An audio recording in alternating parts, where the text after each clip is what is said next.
It is 8 o'clock. You're watching the UK Tonight. Coming up, Farage comes out fighting, taking aim at the media as he resigns from the House of Commons to trigger a by-election in Clacton.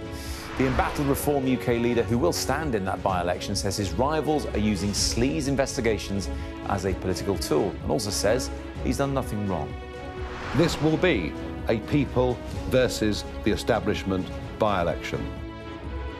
Now, what isn't clear tonight is just who Mr Farage will be running against, with Labour, the Conservatives, the Lib Dems and Restore all saying they won't field candidates. We'll get reaction from voters in Clacton.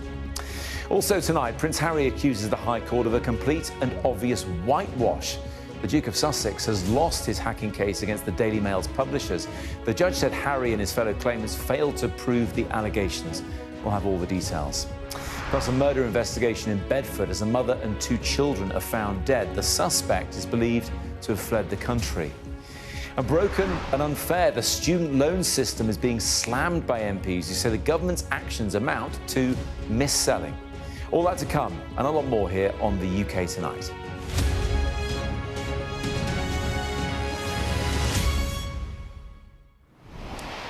Good evening. Nigel Farage says his rivals are using sleaze investigations as a political tool, and the media, he says, is haranguing his family as he announced his resignation as an MP today for Clacton, triggering a by-election in which he will stand.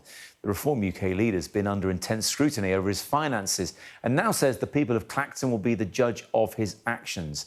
In a party broadcast today, Farage billed the by-election as a fight between the people and the establishment. Most of the other parties say they won't be fielding candidates, with Sir Keir Starmer calling the contest a desperate stunt. Our chief political correspondent, John Craig, reports. This will be a people versus the establishment by-election. That was the claim by Nigel Farage as he made his shock announcement that he plans to resign as an MP and fight a by-election in his Clacton constituency. In a 20-minute speech, which he billed as a statement about his future in public life, the Reform UK leader accused the establishment of using foul means against him and insisted he'd done nothing wrong and not misused public money. Let me be absolutely clear. I have done nothing wrong. I have not broken the law in any way at all. I have not misused public money. And you know, for the first 2 years of being an MP, my personal MP expenses are zero. His defiant fight back comes as Mr Farage is under a parliamentary investigation into an undeclared £5 million donation from Christopher Harborne, a Thailand-based crypto billionaire. He's also now facing a further inquiry into his links with a long-time friend and ally, convicted fraudster George Cottrell, known in Westminster as Posh George. On the by-election, Mr Farage said, "It's a chance to stick two fingers up to the entire establishment, to frankly tell them where to go. And that is why I will be putting my name forward to stand in this by-election. I will fight to win. I will fight to continue the political revolution that Reform has started." But within hours, Labour, the Conservatives, the Lib Dems and Restore Britain said they won't be standing in the by-election, dismissing it as a circus, a fake by-election and a vanity project. Also in his speech, Mr Farage accused the media of claiming he was a crook and dishonest and breaching his privacy. There is no public interest in my daughter whatsoever. She is not involved in current affairs, doesn't seek to be involved in current affairs, and has never been used by me once at any point in my political career. She now has broadcasters haranguing her. Sky News were one of them, and when I questioned them on it, they willfully and deliberately lied and said on their channel that they hadn't contacted the family. His speech followed an angry exchange with Sky News as Mr Farage arrived back in the UK from the United States. Mr Farage, Sky News, was it a mistake not to declare the gifts from George Cottrell, sir? You tell your bosses you harass my family anymore, and I'll take you with serious consequences. That's what your organisation has done this morning. Go away. Was it a mistake not to declare the gifts, sir? Did you not hear me? You have broken all the rules, Leveson and everything else. Cut. Sky News said in a statement, Nigel Farage has legitimate questions to answer about the gift he accepted from Mr Cottrell. Given the clear public interest in this matter, Sky News has been seeking a response from Mr Farage and has made reasonable efforts to contact him. We acknowledge that Sky News was part of a broadcast pool operation outside a property linked to Mr Farage yesterday. We approached the property off-camera on a single occasion, identified ourselves, and the occupant chose not to engage. Reform UK allies defended Mr Farage. Nigel is sick of the way that the old political establishment and their media friends are treating him, because ultimately they are treating the British public with contempt, because they don't want the change that Nigel represents to happen. But Mr Farage's political opponents dismissed his by-election move. This is a desperate stunt from Nigel Farage, and it's obvious why he's doing it. He is up to his neck in sleaze. Politics should be about improving the lives of millions of people, not about personal gain, not about hiding dodgy donations. And I think the public will see this for exactly what it is. Nigel Farage is having a hissy fit because the first time he's actually having to deal with some real scrutiny. What he needs to do is be honest about where his fishy £5 million came from, rather than calling a fake by-election to run away from a standards investigation. We will be standing a candidate in the real by-election because no one is above Parliament. The by-election in Clacton means the investigation into Mr Farage by Parliament's Standards Commissioner will now be suspended. But that doesn't mean it's over. The rules on MPs' conduct say that if an MP is re-elected, the investigation can be resumed, which means Mr Farage could face a second by-election if he's suspended and there's a recall petition. But for now, for Mr Farage, it's back to campaigning in Clacton, where he'll defend a majority of nearly 8,500. Though with rival parties boycotting the by-election, it won't be much of a contest. John Craig, Sky News. Just a little bit earlier, my colleague Ali Fortescue spoke to Reform UK's deputy leader, Richard Tice. Chickens, chickens.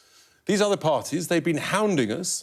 They've been saying that Nigel is guilty and that this may lead to a by-election. Nigel's had enough of it and has said, bring it on. He's bringing it on, and all of a sudden they're now running for the hills. You can't see them for dust because they all of a sudden realised he's outsmarted and outsussed them once again, and they know that he'll win hands down with a bigger majority. But if there's going to be a by-election, why do we need two by-elections? Well, ask them, don't ask us. Stand in the first one, stop being so ridiculous. Bring the standards inquiry forward. Otherwise, what they were deliberately going to do was to hang it out for 6 to 12 months so that all you good folk in the media could say, oh, there's a standards inquiry overhanging Nigel, oh, he's a naughty boy. He's saying, we're not going to play the establishment and the media but don't you at think their the rules tired are old there games. for a reason? Do you think it's right that it's not the right for Standards Commissioner is looking into this in the first place? It's not right for a Standards Commissioner to take 6 to 12 months over these sorts of inquiries. There are other inquiries where he's taken just as long, and that is unacceptable. And Nigel's saying, if you're so concerned, let's take it to the people. Let's take it to the good folk of Clacton. They're the people. And, oh, and by the way, we've offered to meet the cost of it. All of a sudden, you know, they're whinging about the cost of it. And then all of a sudden, we say to pay for, oh, no, you can't do that, no. I mean, the cost of it, I mean, you know, do you think it is democratic to pay for a by-election that you're all taking part in? They complain if it's costing money. So we say, don't worry about that, we'll cover that. And then they complain again. I mean, these are like squabbling children in a playground. It's unbelievable. And the hypocrisy of these people triggering an unnecessary by-election.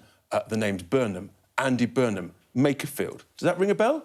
Well, you criticised that, and now you're saying that this is... You can't have it both ways, right? Well, you're having it both ways. We're consistent with it. You know, we said, if you want a by-election in Makerfield, have a by-election. We stood for it, and we lost, fine. But the point is here that they've basically been sussed, and they don't like it. That's the reality of what's going on here. And it's the good people of Clacton who should have the democratic decision. These people don't seem to like democracy. Andy Burnham's not calling a general election. We're saying, bring it on, let's have a by-election, let's win it, and then we can all move on. So just to be completely clear, you know, do you think these rules exist for a reason? Do you think it's right and we're that absolutely clear the Parliamentary Commission on Standards is looking into Nigel Farage? Of course. So why don't you just let the process run its course and then have the by-election, because potentially? we're confident that Nigel hasn't broken any Well, then you rules. won't even be a by-election. Why do you wait for them to decide that? Because, frankly, the establishment are out to kill us electorally. We know that. I mean, your own good organisation has been caught lying, hounding Nigel's daughter, which is a breach of the Code of Leveson, which they've based... I think Sky have given a semi-apology. You might like to confirm that. Well, do you want me to read our statement? Nigel Farage has legitimate questions to answer about the gift he accepted from Mr Cotterill. Given the clear public interest in this matter, Sky News has been seeking a response from Mr Farage and has made reasonable efforts to contact him. We acknowledge that Sky News was part of a broadcast pool operation outside a property linked to Mr Farage yesterday. We approached the property off camera on a single occasion, identified ourselves, and the occupant chose not to engage. So that's a statement. That's your statement, but originally Sky said we didn't approach any property. Sky knew they were not approaching Nigel's property. They knew they were approaching his daughter's property. That is a breach of the spirit of Leveson. It's a breach of everything. Let's be clear, we did not approach his daughter. You approached Sky the News did house not with a approach his daughter. camera, with a microphone, and if his daughter had answered it, questions would have been asked. Jacob Rees-Mogg, who is not the first person to criticise Nigel Farage, yesterday told Cathy Newman that George Cotterill is a problem for Nigel Farage. You know, do you accept that he is a problem for Nigel Farage? George Cotterill is a very good friend of Nigel Farage. He made a mistake 10 years ago. We are a Christian nation that believes actually in you know, sinners can be redeemed. You're forgiving a lot of people. Well, we've got 2,600, 2,400 councillors. You know, that is the reality. That's how you work in a Christian country. Otherwise, you're basically saying, oh, you've made one mistake, you're written off for life. Don't be daft. OK, and to be absolutely clear, if the other parties do not stand, Nigel Farage is going to do this alone. You know, his game isn't going to work, is it, if no one's Well, playing? the irony is, apparently now we hear that the Lib Dems are going to try and stop the by-election from happening because they don't want to be exposed as cowards by not standing account. I mean, you literally can't make up the hypocrisy and the cowardice of all the other parties. They've been outsmarted and they don't like it. And if this by-election goes ahead, there's going to potentially be another by-election because the British people investigation could then happen again once he's an MP again. So is he going to stand again? Is he going to stand twice in two by-elections? Nigel will stand again and, if necessary, he will fight it and win it. But everybody will realise what a ridiculous waste of time. Well, don't you think people at home are going to be thinking it's a ridiculous waste of time? I think what the Standards Commissioner should do is get on, finish his inquiries, make his judgment, and everyone can have this by-election, stand, don't be a bunch of chickens, and then let's move on. A bit more detail to bring you on all this right now, because you just heard Nigel Farage and Reform have made allegations about an interaction between a Sky News journalist here at a property connected to Mr Farage yesterday. This afternoon, Nigel Farage, released footage of the incident, which you can see right now. So you're clear, what you're seeing here, this is footage posted on Nigel Farage's X account, which appears to be filmed from a screen. You can see the time and date, which shows it was filmed yesterday morning at 7:41 a.m. It's labelled driveway on the screen as well. Now, there are two parts to this footage. There's an edit, a dip to black, and you can see the timestamp. Here it comes. Changes. Let's just wait for that. A bit long, but there is a dip to black. Let's just wait for that. You can see the clock ticking up there. 7:41, a few seconds. It's coming. It's going to change in a second. So, yeah, this is the earlier thing from the camera labelled driveway. OK, there you go. Dips to black, edits. Time changes to 10:10 a.m. The light changes as well, and this second section lasts for around 30 seconds.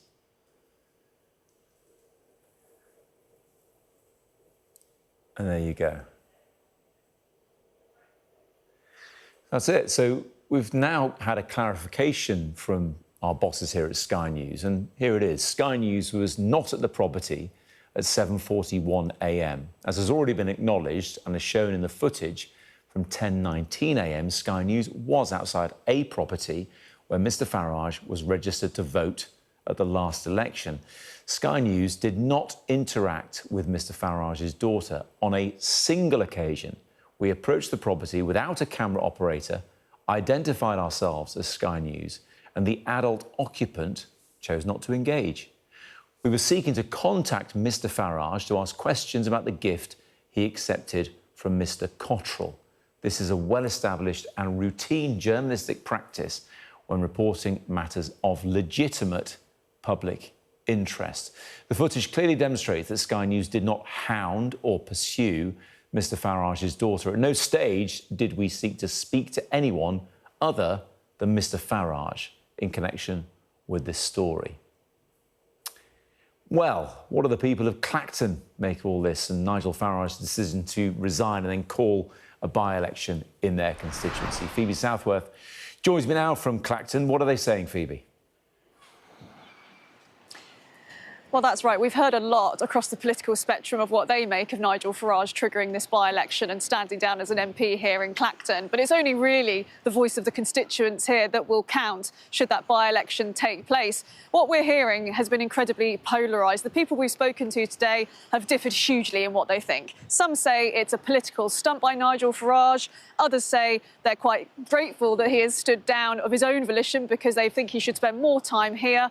A name that's kept coming up today is Rupert Lowe of Restore Britain. A lot of people favour him here. Others say they've never forgiven Nigel Farage because of his involvement in Brexit. But on the other side, some say that they really like Nigel Farage. They think he's a really effective speaker. He really represents the views of the people here in Clacton. This is all a big fuss over nothing. Any excuse to shut down a man that they say does speak for the people. And of course, we know that's the line that Nigel Farage is inviting the people here of Clacton to agree with, that it is the people versus the establishment. Well, this is what people said when we spoke to them earlier here in Clacton today. I think it's a shame. They're out to get him. It's a witch hunt. You know, he's a good guy. He's always come over. I'm a fully paid up member of Reform, have been for several years. He does a lot. He's committed, and the whole team behind him are committed.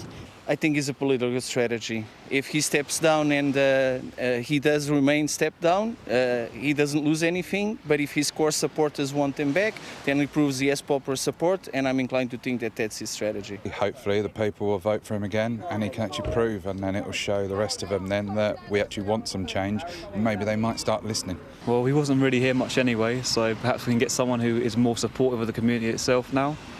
So, someone who puts the people interests above the interests of themselves. Well, one thing we haven't heard here in Clacton today when we've been asking people their views is Nigel Farage who or what's going on, a by-election? People here are incredibly politically engaged and they're really, really tuned into what's going on.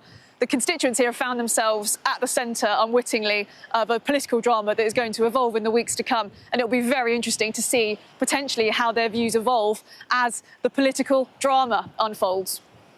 Phoebe, thank you very much indeed. Well, joining me now to discuss this is pollster Martin Baxter. Good to see you, Martin. Let's just set the context and let's begin by you reminding us where Reform UK sit nationally in the polls at the moment. Well, nationally, they're ahead, as they have been for a while, but not quite. They're a bit off the peak, Matt, actually. So they were above 30%, or which would guarantee them a majority. They're now more in the mid-20s now. So Nigel Farage and Reform are being having their votes nibbled away a little bit on the right by Rupert Lowe and Restore Britain.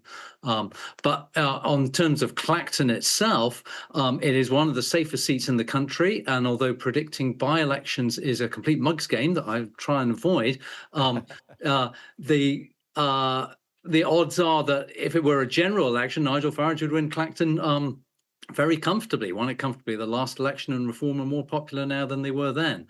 Equally, by-elections are strange. Not many people, not many parties may be standing in this one.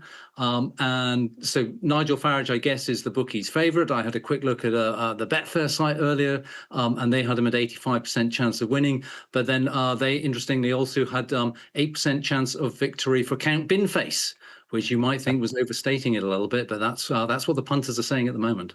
Yeah, well, because as far as we know, Count Binface is the only other individual, I'm not sure if they're male or female, to be honest, let's call him an individual, who is going to definitely stand. I mean, it's highly unusual, all this. Not least, Martin, because it could be a by-election before another by-election. You have to wonder if the people in Clacton really want all this hoo-ha. Well, certainly people don't like being asked out to by-elections what they feel are weak or frivolous reasons.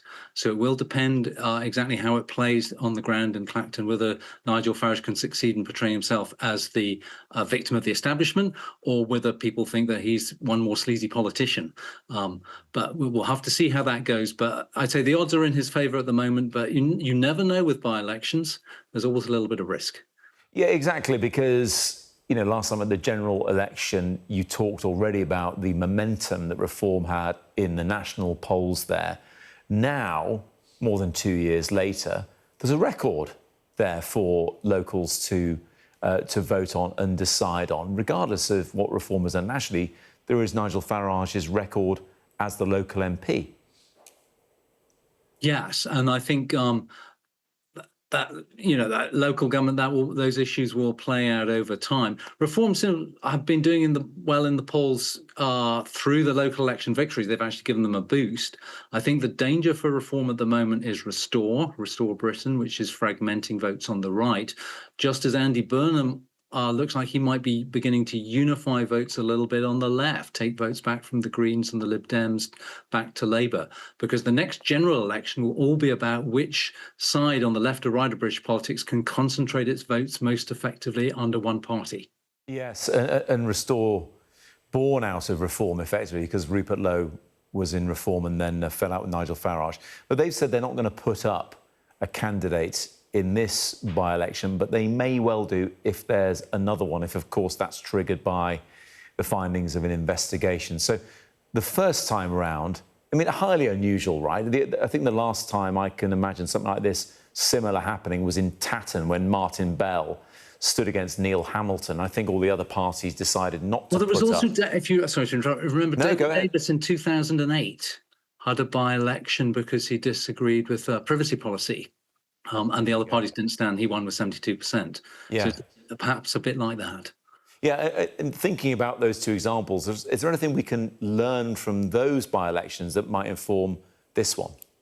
I'll get back to my original point, which is by-elections are quite strange beasts and difficult to predict.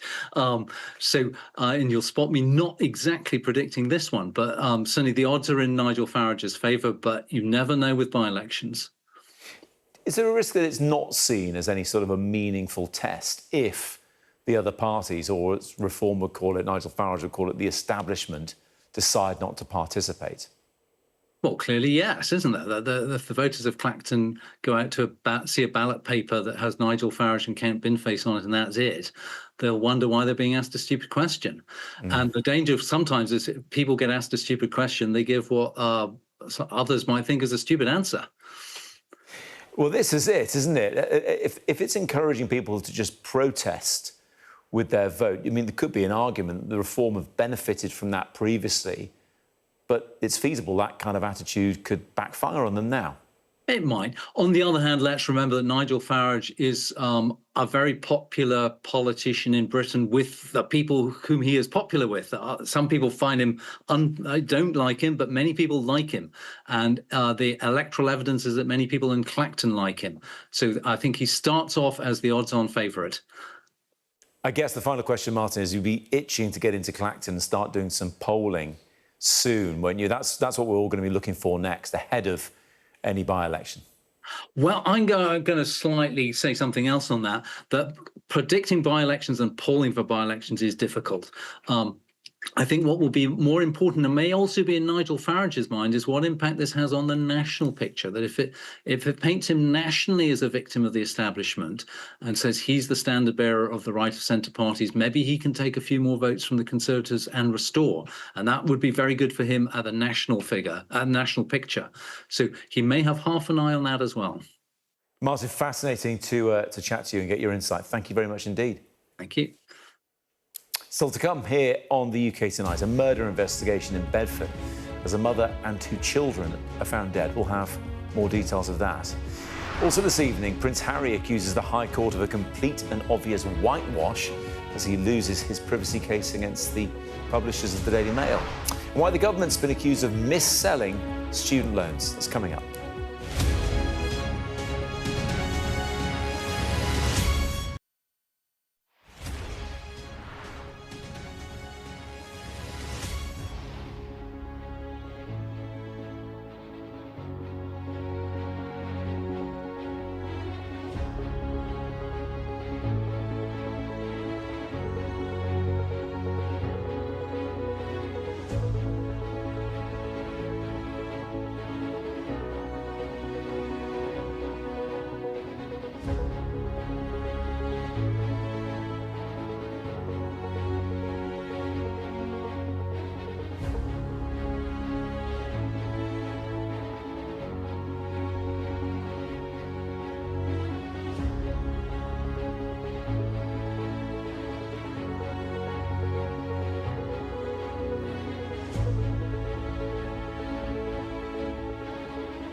What's the best thing about being a Sky News journalist? Who's funnier? Being a Sky News journalist. A special edition of The World with me, Yalda Hakim. Pakistan had the right to respond. You're like, what? A historic day here today. Congratulations, this is a huge moment. But what happens now?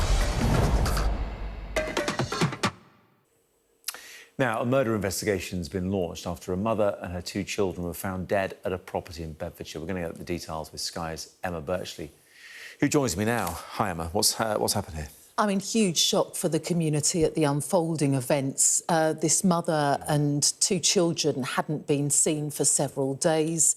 So yesterday the police were called and they carried out some general inquiries and then decided to force entry to this very large detached property in a leafy community of Great Denham, which is on the west of Bedford, and it was then that they made this dreadful discovery. This is what Assistant Chief Constable John Murphy from Bedfordshire Police had to say. I can confirm that we have launched a murder investigation after the tragic and shocking discovery of 3 bodies at a property in Great Denham near Bedford. This is a deeply distressing and traumatic incident, and our thoughts are first and foremost with those who are directly affected. As a result of the inquiries that we have undertaken so far, we believe we have identified a suspect who was known to all 3 victims and who has now left the country. Well, he went on to describe it as an incredibly complex investigation. It's being led by detectives from the Major Crime Unit, and he said that they're deploying all resources that they have to try and catch the person behind this. Now, he also said there's no wider risk to the public as far as they're concerned, but they're increasing patrols really to provide reassurance to the public, and actually they need the public's help. So they want to know if anyone heard or saw anything in Carnoustie Drive on Friday or Saturday, if they did, to get in touch, or anyone with any information. And to quote Operation Snowdrift, which is the name that this investigation has been given now, and they're also urging people to avoid speculation, but we are expecting to get the identities of these people probably sooner rather than later. So a mother, 2 children having been killed, and a suspect on the run having fled overseas. Emma, thank you very much indeed. Still to come here on the UK Tonight, we'll have the details as Prince Harry loses his privacy case against the Daily Mail.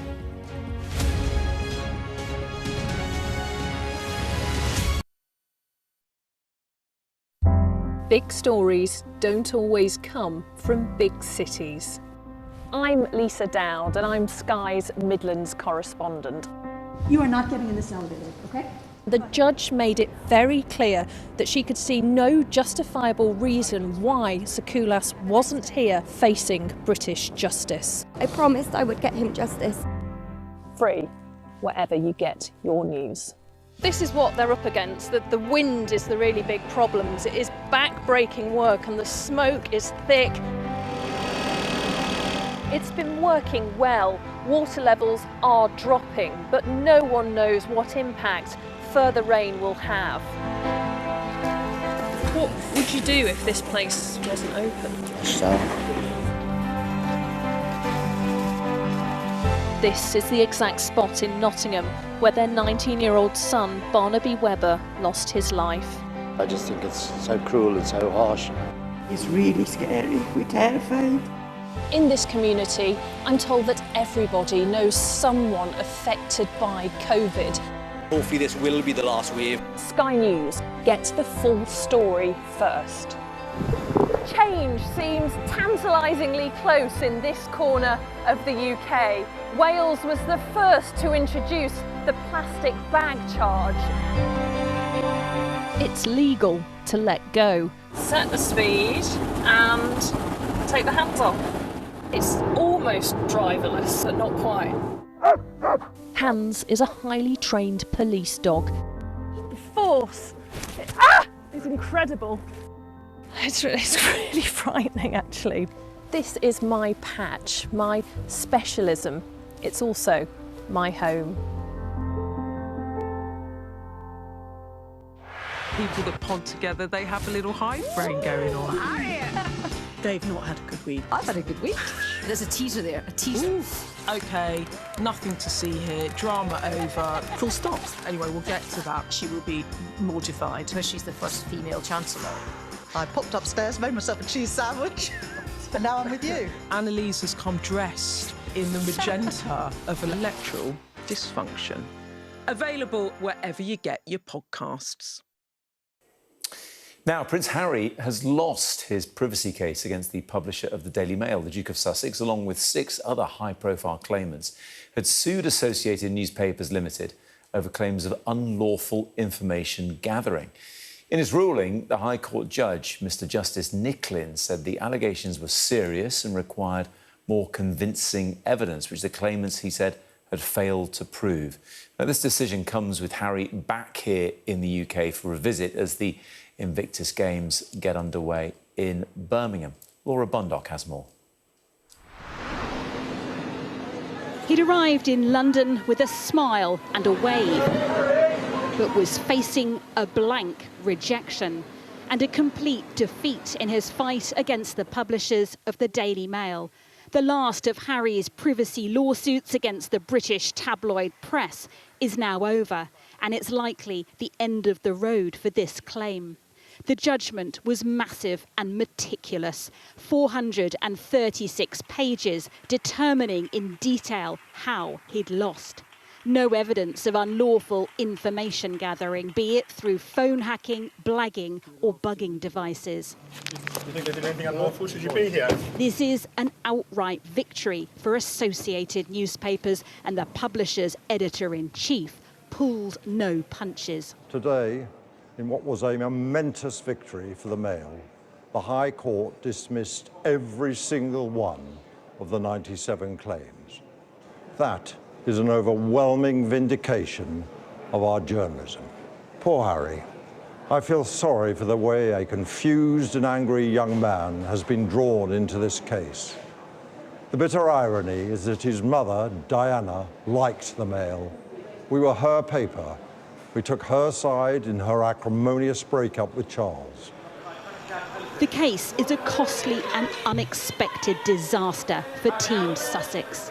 In order for the claimants to win, the judge required the claimants to show that the information sent by the private investigators had been acknowledged as being used in the article, which is a very high threshold. But what it does do is show that the Daily Mail's argument that nothing unlawful was ever done at the Daily Mail just doesn't hold water. Not one of the 14 articles in Harry's claim succeeded. He'd wanted to prove Associated Newspapers had illegally invaded his privacy, publishing stories about him at any cost. He'd also wanted to hold editors and journalists to account and force further scrutiny of the press. But his claims didn't stand up. There was no evidence. And actually, as the case was going on, that became clearer and clearer. I have no idea why Prince Harry came back from America. My advice to him is return to the West Coast with your tail between your legs.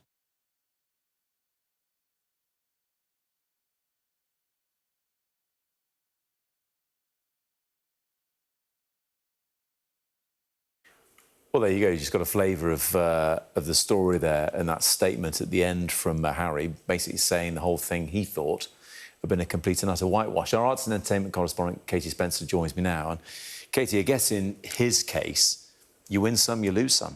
Yeah, look, this has been his mission, really, of the last few years, hasn't it? His British battle for the tabloids for accountability. He won against the Mirror, he settled with the Sun, but he has failed with the Daily Mail. And despite him and his fellow claimants having 50 articles that they presented, it's been a resounding fail for them, because the judge said he accepted that there were reasons for suspicion, but crucially, suspicion is not any proof of any wrongdoing, isn't it?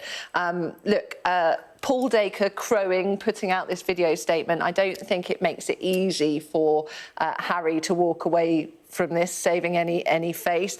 We get to this position now of should we draw a line in the sand now, though, and say enough is enough? Because it has been, of course, over 2 decades since these claims have been going through the court now.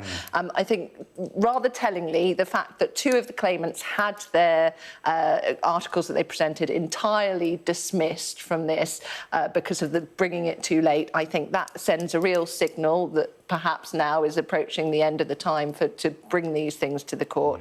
But you've got 2 different interpretations. The hacked-off campaigners are saying that actually this shows now that the courts are not the place that these claims should be being heard. They say that this is even more grounds for the fact that there needs to be a Leveson Part 2. Now, Leveson Part 2 was shelved by Keir Starmer because he said that the press has fundamentally changed and we're living in a different time now, and a Leveson Part 2 would be incredibly expensive. The industry, I think, would argue today that who would that serve to have a Leveson Part 2?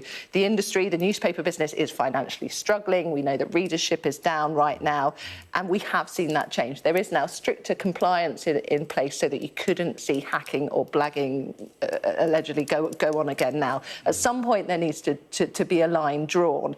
I think the one glimmer of hope for campaigners is the fact that under an Andy Burnham premiership, he has spoken about the fact that he believes there should be a Leveson Part 2. He believes that for the victims of Hillsborough, they deserve to know exactly how they were investigated by the press. He has also had a settlement that's gone through over his number being circulated by private investigators.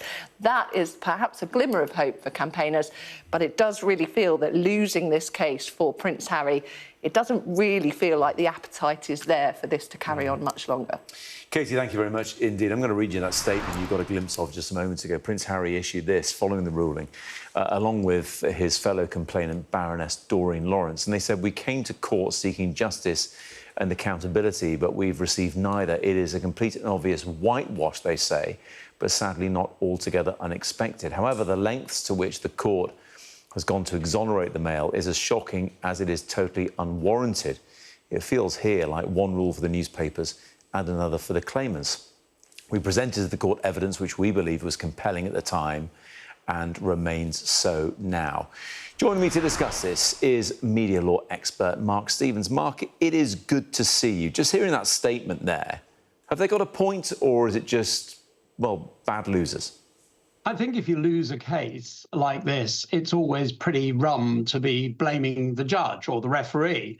I think you have to remember this was a test case to consider if hundreds of other claims which were behind this test case could rely on this legal and evidential theory that you could infer wrongdoing through missing records, use of investigators, sort of selective, unknowable information being in the public domain almost contemporaneously. I think of Sadie Frost's ectopic pregnancy and the question of how that would get into the public domain.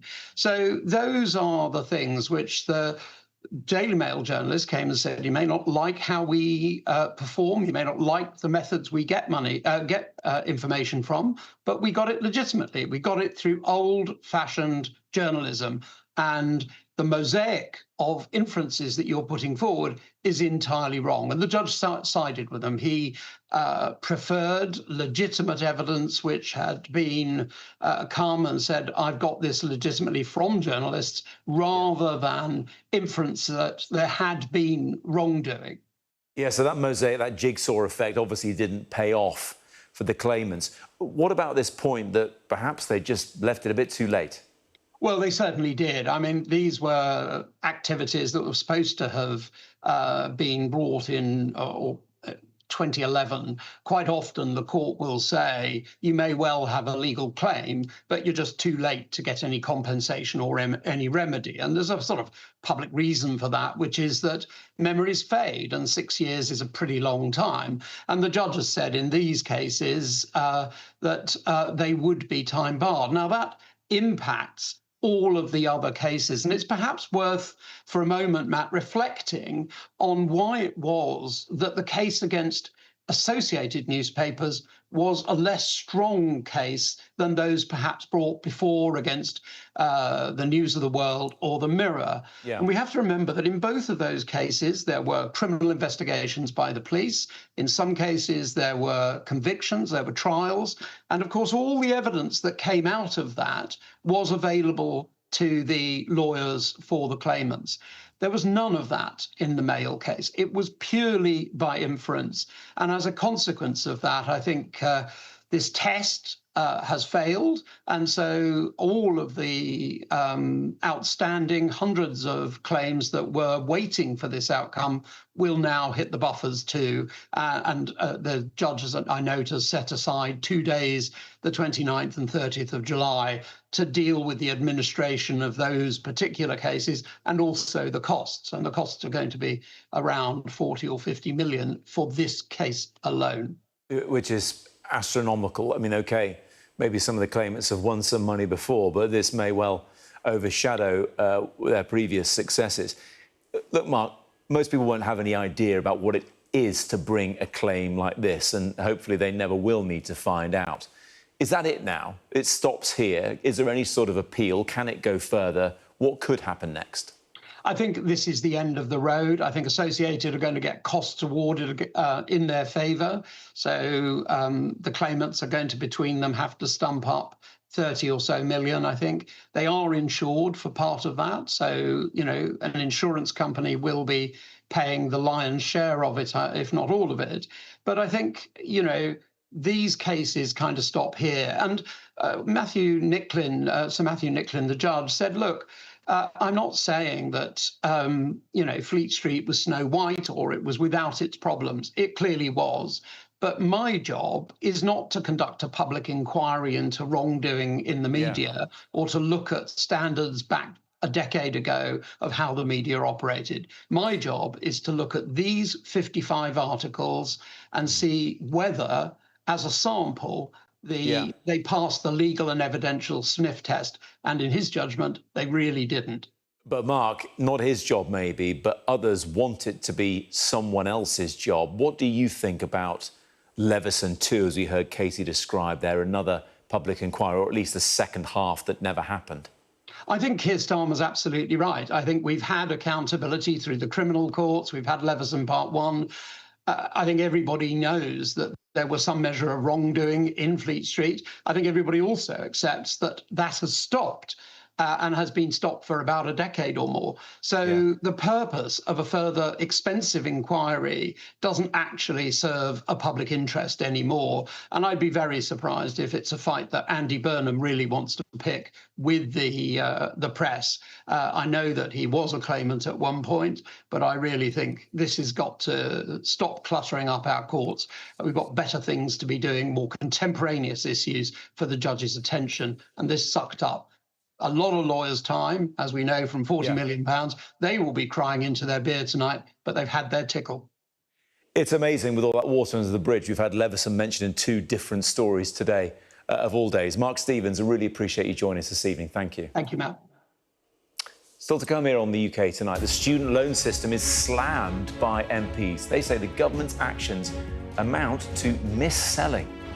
Also, how Lionel Messi made some unwanted history at the World Cup, but it mattered not as Argentina completed a really dramatic, very late comeback against Mo Salah's Egypt.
program is delivered by DHL,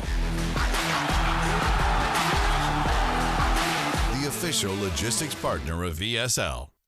Hi there, welcome to the DHL Sports Hub on Sky News. Coming up, a significant development as Anthony Joshua and Tyson Fury edge closer to finding a venue for their heavyweight clash later this year. And after their rousing 3-2 win over co-host Mexico put them into the quarterfinals, can England go all the way at the FIFA World Cup? We'll hear from their head coach, Thomas Tuchel. But we start with Formula One and a measured Charles Leclerc, who believes he can build on his first win for almost 2 years after he put a difficult start to the 2026 season behind him to take the checkered flag at the British Grand Prix. Leclerc passed pole sitter Kimi Antonelli to lead into turn one and was in front for most of the race, ultimately claiming a victory under a safety car following Max Verstappen's crash 4 laps from the end. The win was Ferrari's 250th in F1 and Leclerc's first since Austin in October 2024. He remains cautious, though, after recent DNFs in Monaco and Barcelona and a wait of more than 3 months to return to the podium. In a sport like motorsport, you can go from a hero to zero and vice versa very quickly. And yeah, I just need to keep working. I think we did a really good job in finding a place where I felt much more comfortable with the car. Is this something that I can carry on every single track? I can, definitely. So that gives me the confidence that I will do a step forward from now on. But yeah, it doesn't rely only on that. It's all small details put together that makes a big difference. And for that, I need to keep my head down. But it's a relief in a way because it's been tough. So a welcome change of fortunes for Leclerc, who celebrated with Ferrari's fans after he took his number of career victories to 9. And the tide could be turning too for George Russell. He was second to claim a podium place at Silverstone for the first time and narrow Kimi Antonelli's championship lead after he could only come 15th due to a mechanical issue. Ebbs and flows, it's racing sometimes. I think probably deserved to finish P3 behind Charles and Kimi. Ended up, fortunately, coming home in P2 after the puncher. So, yeah, strange emotions, but, you know, really nice just to finally stand on the podium here at Silverstone. Family were here. That was nice.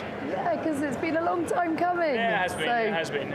It's not been the nicest to me, Silverstone, in the years gone by. So I'll take it, but still a lot of work to do because the pace in qualifying, the straight line speed wasn't good enough today. I think it was better, but the pace was not there. So yeah, I need to understand why, and if I want to fight for this championship, we need to do better. Here's what the race result does to the overall standings. Russell cuts Antonelli's advantage to 25 points when the gap had been 66 just 1 month ago. Lewis Hamilton's only 7 further back after he came third to keep up his challenge for an 8th world title. Once again, Antonelli went quickest in the DHL fastest lap as he made it back-to-back victories in that competition for the 3rd time this campaign. His time on lap 37 of 52 was more than 0.3 of a second quicker than Max Verstappen's on lap 40.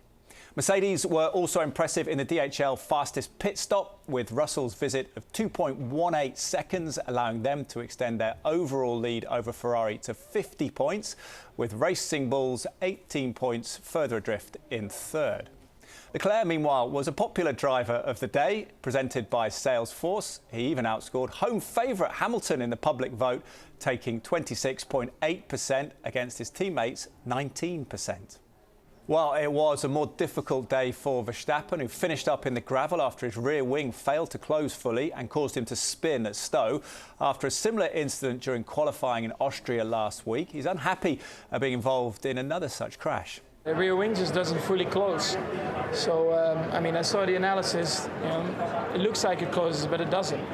It closes, but it's just open, and you lose a lot of rear downforce, and that's why, yeah, the car just spins off the track. I mean, when it happens one time, that can happen. Faults happen, but 2 times, it's getting very dangerous for me because you can really hurt yourself at these high-speed corners when it happens. Is it a quick fix? I mean, you would have thought it could have been resolved after Austria, but clearly not. Different fault. It's a different fault but causing the same issue. Yeah. Wow. A familiar face watched Verstappen on Sunday with his former Red Bull team principal Christian Horner back in the paddock for the first time since his departure last year. He's been linked with both Alpine and Aston Martin as he seeks a return to the sport. I've enjoyed my time out. I did sort of 20 years, you know, straight with the Red Bull guys. I was obviously doing other stuff before that, so it's the first time I've ever had a bit of time to you know, get off the hamster wheel. But look, you know, for me, you know, I'd only look at doing the right thing, something that really had an opportunity to win at the end of the day. Elsewhere, F1's president, Stefano Domenicali, has confirmed one of the 2 races cancelled in the Middle East earlier this year could be reinstated to the 2026 calendar. Events in Bahrain and Saudi Arabia were postponed, but we understand the first one could be rescheduled for early October. I really hope that we can have all the conditions, safety first, of course, for all our people, that we can go there. And of course, if there is something that we can announce also related to the possibility of seeing if there is any space for what has not been run, you know, so far, we're going to do it in the right moment and with the right condition. We really hope that the world is facing once again a very positive attitude. So therefore, I really hope that we can be there where we should be. On to the FIFA World Cup, where England's hopes of winning the trophy for the first time since 1966 are rising after a thrilling 3-2 win over Mexico in the round of 16. 2 goals in as many minutes from Jude Bellingham and a second-half penalty from Harry Kane saw Thomas Tuchel's team through to the quarter-finals. They saw off a home side that had only lost 2 of their previous 89 competitive games at the Estadio Azteca. That's despite having Jarell Quansah sent off shortly after the break. Next up for England are an Erling Haaland-inspired Norway in the last 8 after they knocked out Brazil. I will not talk about the semi-final if I'm just like into the quarter-final. Now we have the chance for some days off. I tell you something, I will not re-watch our match and I will not watch anything about Norway in the next 24 hours. I will do 1 full day without football. And then we will think about Norway, and then we will think ahead. We'll take it step by step. There is no other way. I agree. We had a very sad history with the stadium, so we made peace today. I just heard from your colleagues what the record was in World Cups from Mexico in this stadium. We know what it takes to beat Mexico in the Azteca in a World Cup. We know what it takes to score 3 goals against a team who didn't concede a single goal until now. We're not thinking about semi-finals. We should be favourites. I don't think that's us getting carried away. I think we should be favourites to beat Norway, but it's going to be tough. It's going to be really tough on Saturday, and it would have been tough, obviously, being playing Brazil. You're in a World Cup quarter-final. I thought Ødegaard played well yesterday as well for Norway. I thought that not necessarily in his final part, but in the bit in which he moved around and sort of kept the ball for them. They've got some good players. The manager was really brave for Norway at half-time, changing the 2 wide players. I thought that had a big impact on the game. So, yeah, look, Norway have got some firepower. They've got a front 4, whoever they play up there, but Haaland obviously right at the point of it, that are dangerous, and England are going to have to be on their guards. Now, could we be getting closer to finding out where British boxers Anthony Joshua and Tyson Fury will fight each other later this year? It looks like it could take place at Wembley Stadium in London, but only if local authorities agree to certain stipulations from the event organisers. Turki Al-Sheikh, who's behind the fight, says he wants it to take place at a time that works for global audiences, and that would mean hosting it later at night. He intends to hold talks with the London Mayor, Sadiq Khan, over the issue. We don't choose the place until now. I tell you from the beginning, it's depend about if England give us all what we need. We want the fights here in England, but we want the time zone and the time zone of all the world, especially in America also. If they allowed us to have Wembley late in the night, we want to do it in England. This program is delivered by DHL, the official logistics partner of VSL. What's the best thing about being a Sky News journalist? Who's funnier? Being a Sky News journalist. A special edition of The World with me, Yalda Hakim. Pakistan had the right to respond. You're like, what? A historic day here today. Congratulations, this is a huge moment. But what happens now?